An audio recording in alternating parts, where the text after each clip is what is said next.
Olá, amadas Paz do Senhor. Quero deixar aqui meu beijo grande, meu abraço bem forte, virtual a todas as mamães, que hoje é o Dia das Mães. Em breve, se Deus quiser, estaremos todas juntas comemorando de forma bem especial. Hoje nós vamos falar sobre a lição 10, que está na nossa revistinha, e ela fala sobre pecados contra o Espírito Santo. O versículo-chave que nós temos na lição está lá em Mateus 12:31, e ele diz assim: portanto, eu vos digo, todo pecado e blasfêmia se perdoará aos homens, mas a blasfêmia contra o Espírito Santo não será perdoado aos homens. Aí a gente faz algumas perguntas, né? O que é blasfêmia? Contra o Espírito Santo. Podemos entristecer o Espírito Santo? A resposta é sim, podemos sim. Aí nós vamos então refletir nessa aula de hoje o que é blasfêmia contra o Espírito Santo e outros pecados. E também vamos entender que nós devemos ficar firmes, orar, vigiar, para não entristecer o Espírito Santo e nem o apagá-lo das nossas vidas. A primeira pergunta que se faz é assim: por que o pecado contra o Espírito Santo é considerado muito grave? A gente vai conseguir responder isso. O que acontece quando um cristão peca? E por que há certos pecados que são cometidos contra o Espírito Santo e não se menciona o pai ou o filho? E é possível alguém blasfemar contra o Espírito Santo hoje? Qual é o pecado para a morte? Nós vamos tentar responder todas essas perguntas olhando alguns exemplos na Bíblia e como eles se fundamentam dentro das escrituras. A princípio a gente vai falar assim, mas o que é blasfêmia? Blasfemar é atentar contra a honra e majestade de Deus. A gente vai entender um pouquinho mais na frente todos esses detalhes. Aí, para explicar isso, a gente vai usar o exemplo de três pecados contra o Espírito Santo lá no Velho Testamento ainda. O primeiro a gente vai falar sobre Sansão. E ele fala assim, Sansão, a história de Sansão? Sansão era uma pessoa poderosa e cheia do Espírito Santo. E o Espírito Santo veio poderosamente sobre a vida dele em várias vezes. Só que, o que aconteceu? Sansão pecou contra Deus. Ele abandonou o Espírito e pecou contra Deus. Quando ele persistiu nesse pecado, o que aconteceu com Sansão? O Espírito Santo saiu de perto dele, saiu da vida dele. Eu não sei se vocês lembram de uma das lições atrás, a gente aprendeu que lá no Antigo Testamento, o Espírito Santo ele usava as pessoas em específico. Não é como hoje que a gente tem o Espírito Santo no nosso coração, onde ele faz morada. Então lá eles tinham essas pessoas. Sansão era uma pessoa abençoada por Deus. Só que Sansão optou por pecar, abandonar o conhecimento de Deus e seguir os seus próprios preceitos. E Sansão então o Espírito Santo se afastou dele por causa disso, se distanciou dele. Da mesma forma aconteceu com Saul. Saul, ele persistiu na desobediência e o Espírito Santo também se retirou dele. O que aconteceu com Saul? Saul, ele teve 3 pecados básicos, entre outros, né, claro. E o primeiro é assim, usurpando temporariamente o cargo de Samuel. O que ele fez? Ele quis passar na frente de Samuel, que era o profeta e o sacerdócio, que exercia o sacerdócio para fazer os sacrifícios. Ele foi lá, achou que Samuel estava demorando e foi na frente e fez o sacrifício. Ele pecou, ele desobedeceu uma ordem que era de Deus.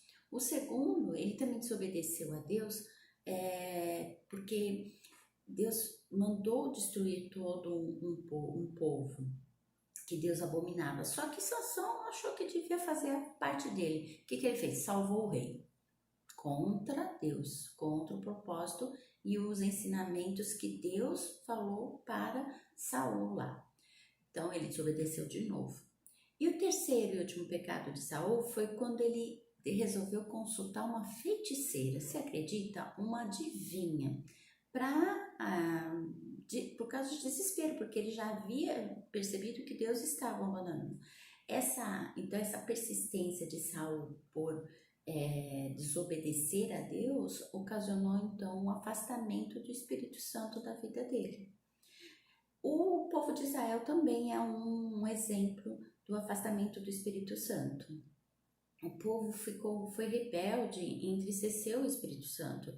E assim Deus ele se voltou contra os israelitas. Lá em Isaías 63:10 fala assim: mas eles foram rebeldes e contristaram o Espírito Santo, e por isso lhes tornou em inimigo, e ele mesmo pelejou contra eles. Ou seja, o Espírito Santo que estava com eles pelejou contra eles porque eles foram rebeldes. Então, a desobediência, o se afastar de Deus, não obedecer às regras de Deus, que Deus enviava e falava através do Espírito Santo a essas pessoas específicas, fez com que o Espírito Santo se afastasse deles.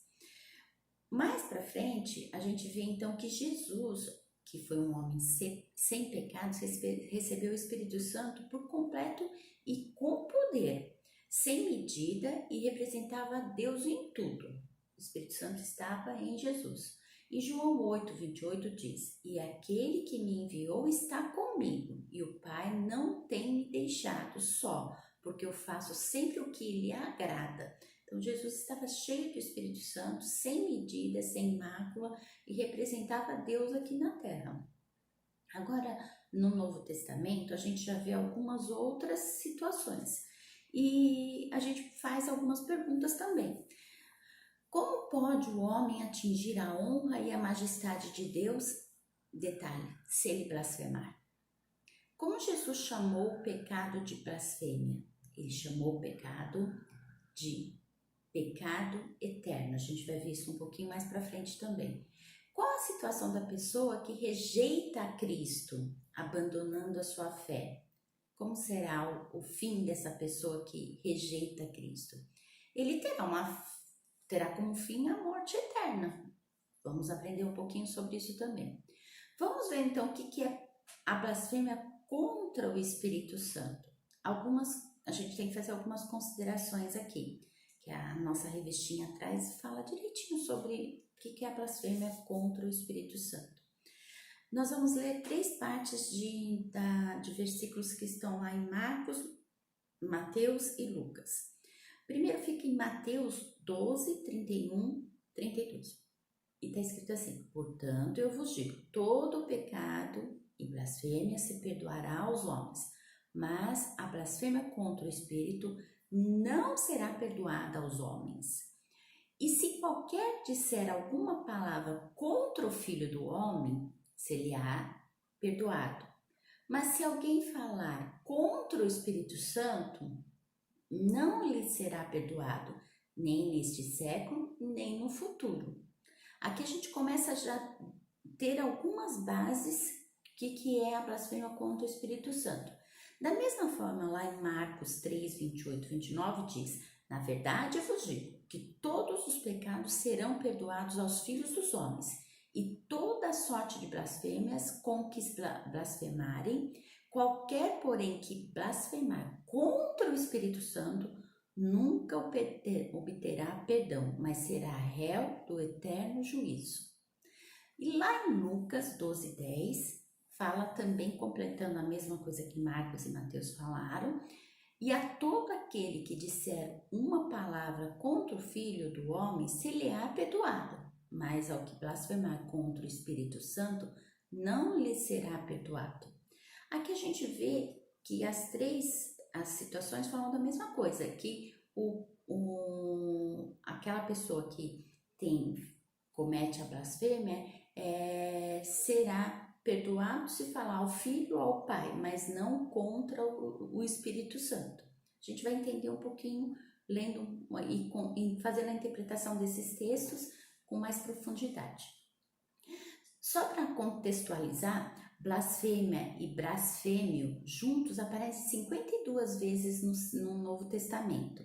O sentido literal do verbo blasfêmia é insultar, caluniar, injuriar, ultrajar, desprezar, hostilizar e difamar. Olha quanta coisa significa blasfêmia, né? Só tem coisa ruim, né? Não faz bem para ninguém. Imagine contra o Espírito Santo. Paulo chamou a si mesmo de blasfêmio e perseguidor antes de conhecer a Cristo, mas alcançou a misericórdia de Deus, porque o fez na ignorância e na incredulidade. Lá em 1 Timóteo 1,13 diz assim: por este motivo, por ele ser perdoado, né, Paulo ser perdoado, percebemos que uma blasfêmia contra o Espírito Santo é algo muito específico, que a gente vai completar agora as informações. Mas o que consiste então a blasfêmia contra o Espírito Santo? Lá em Mateus 12:24 diz assim: mas os fariseus, ouvindo isso, diziam: este não expulsa os demônios senão por Beelzebul, príncipe dos demônios. Olha o pecado contra o Espírito Santo. Os escribas e fariseus diziam que Jesus expulsava os demônios, tido como menores, em nome de um demônio maior que era Beelzebul. Ou seja, estavam chamando o bem de mal. Atribuíram ao inimigo uma obra do Espírito Santo e que o poder de Jesus não era de Deus, e sim do maligno. Isso é uma blasfêmia. Aqui nessa parte de Mateus 12:24, a gente percebe o contexto da história de Jesus sendo julgado pelo ato de ele expulsar demônios. Eles lá naquele contexto falavam que ele estava expulsando os demônios em nome de um demônio maior e expulsando os demônios menores.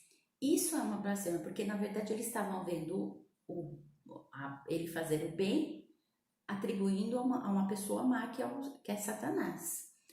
E aí fica essa pergunta que cai aqui nessa situação. Hoje ainda pode cometer esse tipo de pecado nesse contexto como foi o de Jesus, lá em Mateus 12:24? Aí a gente vai ter que entender e interpretar a Bíblia muito direitinho para a gente não cair no erro também. Uma doutrina bíblica somente pode ser considerada bíblica se ela considerar somente o que está escrito na Bíblia. Não pode ter nada a mais, nada a menos. Tem que ser o que está escrito na Bíblia. Portanto, somente o que está escrito nos os textos de Marcos, Mateus e Lucas, é que a gente deve ser utilizado para esse contexto. Não colocar meios perdões, meios pecado, pecado pequeno, pecado grande. É a interpretação do texto bíblico. E segundo o Espírito Santo, não é sair falando mais ou menos sobre essa informação. O que fizeram com Jesus foi uma blasfêmia contra o Espírito Santo, atribuindo a Satanás algo de Deus. Jesus, em Mateus 3:29, definiu isso como pecado eterno. Lembra que a gente comentou lá no comecinho?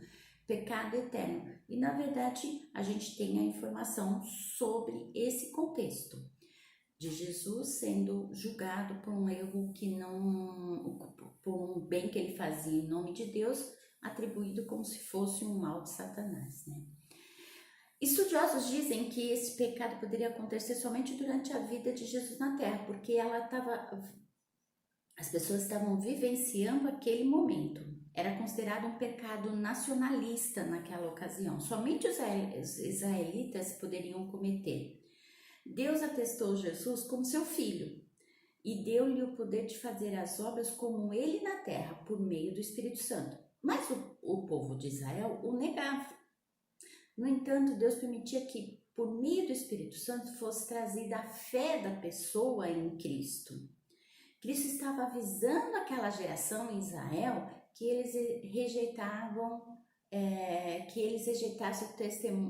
aceitassem o testemunho do Pai e o testemunho do Espírito Santo, e que os milagres que ele fazia, então ele fazia através dos milagres a obra de Deus, e não havia outra evidência para mostrar que Deus estava dando o seu testemunho. E em resumo, quando a gente fala assim, a gente tem que voltar lá em Lucas 12:10, que diz assim: e a todo aquele que disser uma palavra contra o Filho do Homem, será perdoada, mas ao que blasfemar contra o Espírito Santo, não será lhe perdoado. O Espírito Santo trazia o testemunho final e a última condição de não pecar contra ele. Se pecar contra Deus, ele pode se redimir. Se pecar contra o Filho, pode se redimir. Mas se pecar contra o Espírito Santo, é o fim, não tem mais volta. E isso é uma condição que está muito clara na Bíblia. Essa condição era inerente àquele tempo, naquela situação, porque estavam julgando Cristo sem saber que os milagres eram a obra do Espírito Santo. Portanto, não tem essa situação hoje, porque Jesus viveu naquela época e já está com Deus e mandou o seu Espírito Santo para ficar conosco. Olha que interessante a interpretação literal, sem fazer julgamento das informações, como muitas pessoas fazem. Por isso que a gente fala que é doutrina bíblica dentro da Bíblia mesmo. Então, eles poderiam ser perdoados. O que aconteceu logo a seguir nessa situação? Nos anos 70 depois de Cristo, Jerusalém foi destruída e este pecado passou a ser interpretado como um pecado da nação e não do indivíduo. Isso deixou a nação toda debaixo do julgamento divino. Então, é a primeira interpretação que a gente faz sobre a blasfêmia contra o Espírito Santo. E interpretando o versículo base da gente aqui, que o pecado realizado, a blasfêmia realizada contra o Filho, será perdoado, mas a realizada contra o Espírito Santo, não. Mas aí a gente vem para os dias de hoje. O que os dias de hoje nos diz sobre isso? O que a gente vai fazer a interpretação dessas informações nos dias de hoje? Eu tô certa que você deve estar pensando assim: eu não tenho mais jeito, porque eu pequei contra o Espírito Santo e eu não tenho perdão mais. Mas a gente tem que explicar isso aqui direitinho, como funciona, e deixar o nosso coração mais alegre, mais caliente com o amor de Deus por nós. Quando a gente viu essa interpretação toda, na revistinha fala alguns autores, até Dale Alt, Pentecoste, sobre aquele contexto de Jesus, o testemunho final, a manifestação por Jesus do Espírito Santo fazendo os milagres, né, expulsando demônios. Era aquele contexto, esses autores ficavam falando sobre a veracidade dessa situação. Muitos vão achar que estão blasfemando com o Espírito Santo porque rejeitaram o testemunho do Espírito Santo sobre Jesus Cristo hoje em dia. Então eu acredito, as pessoas podem acreditar que mesmo elas estando e andando com Cristo, elas rejeitaram aquela situação de Jesus fazendo os milagres em nome do Espírito Santo, representando Deus na terra e sendo o próprio Espírito Santo atuando. Por isso elas acham que elas não têm perdão, porque rejeitou o último testemunho de Deus em algum momento. Isso é uma aplicação e não uma interpretação do texto, porque as igrejas elas estão cheias de pessoas que rejeitam Jesus durante anos, mesmo frequentando a igreja, mesmo se arrependendo, mesmo se arrependendo até às vezes no leito da enfermidade, no leito de morte. E muitas pessoas ficam com esse peso na consciência, se martirizando, achando que nunca serão perdoadas, pois não criam em Jesus, em seu poder pelo Espírito Santo, mesmo estando num caminho instruído pela Bíblia. Portanto, cometiam um pecado imperdoável e estariam excluídos da glória de Deus. A gente vai ver isso em alguns versículos mais abaixo, e como a gente repete, todos somos pecadores. Então a gente vai entender o que é um pecado imperdoável contra o Espírito Santo. Bom, uma coisa tem que deixar claro, que é evidente que uma pessoa que rejeita Cristo será condenada. Vamos ver lá, Marcos 16:16. Quem crer e for batizado será salvo, mas quem não crer será condenado. Em Lucas 10:16 diz assim: quem vos ouve a vós, a mim me ouve, e quem vos rejeita a vós, a mim me rejeita. E quem a mim me rejeita, rejeita aquele que me enviou. É Jesus falando que se você aceita Jesus, você fala de Jesus e as pessoas te aceitam. E assim sucessivamente. Não há afirmação que a rejeição é uma blasfêmia, rejeitar Jesus.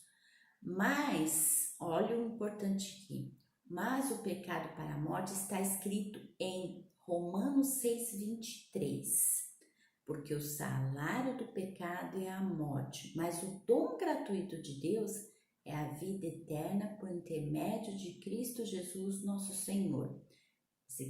Acreditando em Jesus Cristo, que Ele é Salvador, você vai ter a bênção de Deus para a vida eterna.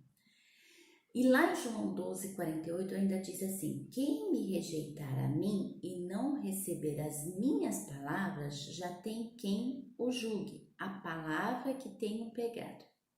Essa o há de julgar no último dia.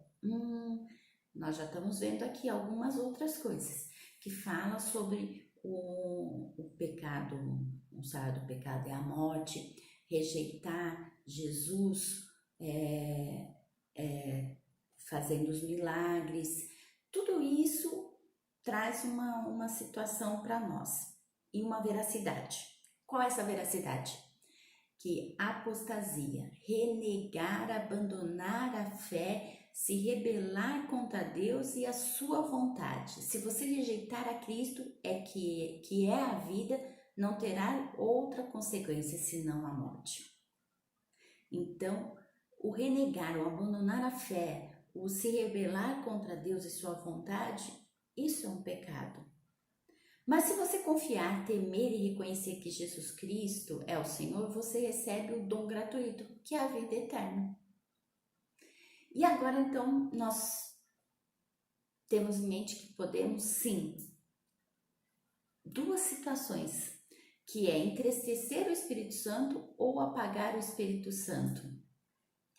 Primeira coisa, nós já entendemos que o pecado, quanto ao Espírito Santo, ele é muito sério. Mas se você reconhecer que Jesus Cristo é o Senhor, que é o Salvador, que Ele é a vida, Ele vai estar perto de você sempre e você vai estar aceitando Ele como seu único orientador. E Ele dá as instruções, básico assim.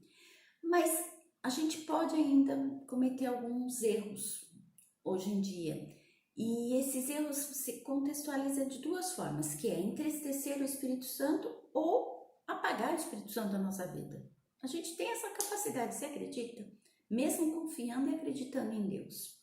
Lá em Efésios 4:30, diz assim: e não entristeçais o Espírito Santo de Deus, no qual estáis selados para o dia da redenção. Este sim pode ser um pecado de hoje em dia, entristecer o Espírito Santo. Mas como que a gente faz isso? Como que a gente entristece o Espírito Santo? Está escrito lá em Efésios 4:25-32, dessa seguinte forma: por isso deixai a mentira, falai a verdade, cada um com o seu propósito, porque somos membros uns dos outros. Irai-vos e não pequeis, não se põe o sol sobre a vossa ira. Não dais lugar ao diabo. Aquele que furtava, não furta mais, antes trabalha fazendo com as mãos o que é bom, para que tenha o que repartir com os que tiver necessidade. Não saia da vossa boca nenhuma palavra torpe, mas só a que for de boa para promover a edificação, para que de graça aos que a ouvem. E não entristecei o Espírito Santo de Deus, no qual estáis selados para o dia da redenção, como a gente já falou agora há pouco. Toda amargura e ira, e cólera, e gritaria, e blasfêmia, e toda malícia sejam tiradas de vós. Antes, sede uns para com os outros benignos, misericordiosos, perdoando-vos uns aos outros, como também Deus vos perdoou em Cristo. Olha como é fácil de entender. Para não entristecer o Espírito Santo, é simples assim: faça o que Cristo fez, como Ele nos ensinou. Não faça, não cometa essas coisas todas, ira, raiva, gritaria, blasfêmias, malícia, porque Cristo veio à Terra, nos ensinou o caminho certo, nos deixou claro o exemplo e a gente só tem que seguir a Ele. Aí, quanto podemos também apagar o Espírito Santo na nossa vida? Esse é muito difícil, viu? Mas a gente pode acontecer de fazer isso de espontânea vontade. Lá em Tessalonicenses 5,19 diz assim: não extinguais o Espírito. As outras vezes que aparece no Novo Testamento a palavra apagar, está relacionada a apagar o fogo. Mas como nós podemos apagar o fogo do Espírito Santo? É uma pergunta que fica fácil de a gente responder. Não, eu acho que não é fácil não. A gente tem que ler a Bíblia para entender bastante. Aí, tá escrito assim, vamos interpretar o que está escrito em 1 Tessalonicenses 5, 20 e 21. Não desprezei as promessas, as profecias, examinai tudo, retende o bem, ou seja, conheça a Bíblia, retenha o bem. Lá em 2 Timóteo 1,6 diz assim: por cujo motivo te lembro que despertastes o dom de Deus que existe em ti pela imposição das minhas mãos. Paulo estava recomendando isso aos discípulos. Então, aqui tá: não desperdistes o dom de Deus que existe em ti. Esses versículos ali se remetem aos dons, o que certos dons devem ser reavivados. Reavivar, num grego secular, significa uma brasa que precisa ser acesa. Por esse motivo, ela deve ser soprada. Manter-se acesa, como o Espírito Santo deve ser na nossa vida. Então, os dois versículos que falam sobre o apagar do Espírito Santo está vinculado aos dons, de você manter os dons vivos na sua vida. E como que a gente pode fazer isso? Aí vem o ensinamento. Jesus não acabou de falar que a gente tinha que conhecer a Bíblia, os ensinamentos que ele deixou para nós, para que a gente pudesse praticar o bom, o bem e sempre da melhor forma, sendo orientado pela Bíblia. Então aqui, nossas irmãs amadas, nós temos que reavivar os nossos dons. Como fazer isso? Alimentarmos a alma com a palavra de Deus, lendo a palavra e orando. Esse é o nosso verdadeiro combustível. E sem ele, o que acontece com o fogo? Apaga. Sem ele, o Espírito Santo some na nossa vida. Não perca, outra coisa que é fundamental, não cometa o pecado intencionalmente. A gente já conhece o caminho. A gente não pode se desviar dele, sair dele propositalmente. Por quê? O que acontece? Quando você faz isso intencionalmente, propositalmente, você está jogando água no fogo, água no Espírito Santo. Ou seja, você está apagando o Espírito Santo da sua vida. Existem muitas outras formas de apagar o Espírito Santo e eu não vou me alongar mais porque essa aula já é bem densa em termos de conteúdo, né? Mas Deus fica muito triste quando isso acontece, porque oficialmente ele está se afastando, você como um templo do Espírito Santo, pecando contra o Espírito Santo, afasta o Espírito Santo da sua vida e deixa então de ter as bênçãos do Senhor. Isso Deus não quer para mim, não quer para você. O que ele quer é o que está escrito lá em João 7, 38, 39. E que Deus, que ele vai permitir que rios de água vivam fluam do nosso interior, através do Espírito Santo. Bom, amadas, a aula foi longa, mas eu quero deixar aqui para vocês um beijo no coração bem forte, que vocês continuem sendo cheias do Espírito Santo, como a gente sabe que ele vocês são, a gente vê a obra de vocês, os dons sendo aflorados. Mantenha esse fogo aceso, recebendo as bênçãos do Senhor. Em nome de Jesus, amém.